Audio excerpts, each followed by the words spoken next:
საგზაონიშნის მონიშნის ან მარეგულირებელი სიგნალის მოთხოვნაზე დაუმორჩილებლობა ქვეითებისთვის 50 ლარამდე ჯარიმი დაეჟება. მოქმედი კანონმდებლობით აღნიშნული დანაშაული 10 ლარით იზრდებოდა, დარღვევის განმეორებითი ჩადენის შემთხვევაში კი ჯარიმა 100 ლარამდე გაიზრდება.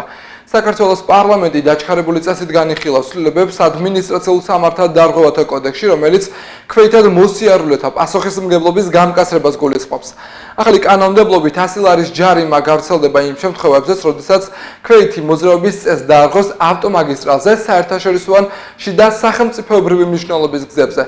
ცვლილებები ეხება არა მხოლოდ ადმინისტრაციულ სამართალ დარღვევათა კოდექსს, არამედ განიხილება შესაბამისი ცვლილებები სისხლის სამართლის კოდექსსა და სხვა კანონმდებლობით აქტებშიც. საერთოდ ცვლილებებს კანონს არღვევს, იმისთვის უნდა გამკაცრდეს, რომ ჭკუა ისწავლოს.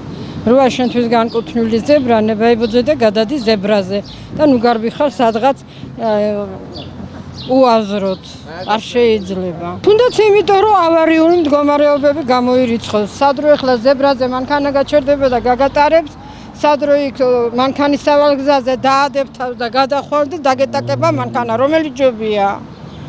ჯობია ის, რომ გადახვიდე მშვიდობით. კი, რა თქმა უნდა, მნიშვნელოვანია. ჩემთვისაც, იმიტომ რომ ბავშვიც მყავს და რაც უფრო დამკაცრდება, უფრო კარგი იქნება. ძალიან მნიშვნელოვანია უსაფრთხოების გამო, ისევ ჩვენი უსაფრთხოების გამო. 50 ლარი იქნება ეს აქცია. რამდენად მიახვედრებს ეს ჯარიმა, როგორ ფიქრობთ, ქვეითებს რომ იაროს სწორად? ნაკლებად დაარღვევენ, რაც მეტი ჯარიმა იქნება, მით ნაკლებად დაარღვევენ. და მნიშვნელოვანია. აბა რა უნდა დაიცვას კანონი, კაცო, იმიტომ არის ამდენი ავარიები. არის ბავშვები იღუპებია და არიან მოხუცი, არიან ახალგაზრდა. ამას უკვე მნიშვნელობა არ აქვს, მაგრამ სიცოცხლე ხომ ისპობა, არა, ვიღაცის სიცოცხლე. ამიტომ ყველა უნდა ვიყოთ ფრთხილად. არ ვიქნებით ფრთხილად და ვალდებულებრივად გადავიხადოთ ის ჯარიმა. აუცილებლობას მოითხოვს მე მგონი. რა თქმა უნდა, დარეგულირება საჭიროა, მაგრამ ამდენი კანონების ყველაფერს შესრულება მოქალაქეებსაც გვიჭირს ალბათ, რა ვიცი.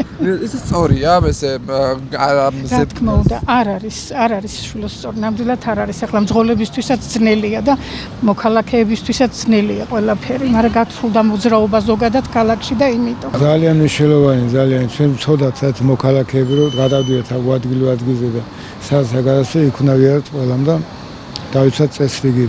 აღარ მოხდება შემთხვევები, უბედური შემთხვევა და ეს არის ჩემი პასუხი განცე. რატომ არის მნიშვნელოვანი? რა თქმა უნდა, მნიშვნელოვანი უნდა იყოს, აბა წესრიგიც იქნება და ნაკლები ის იქნება, მსხვერპლი თუ დანაშაული და ეს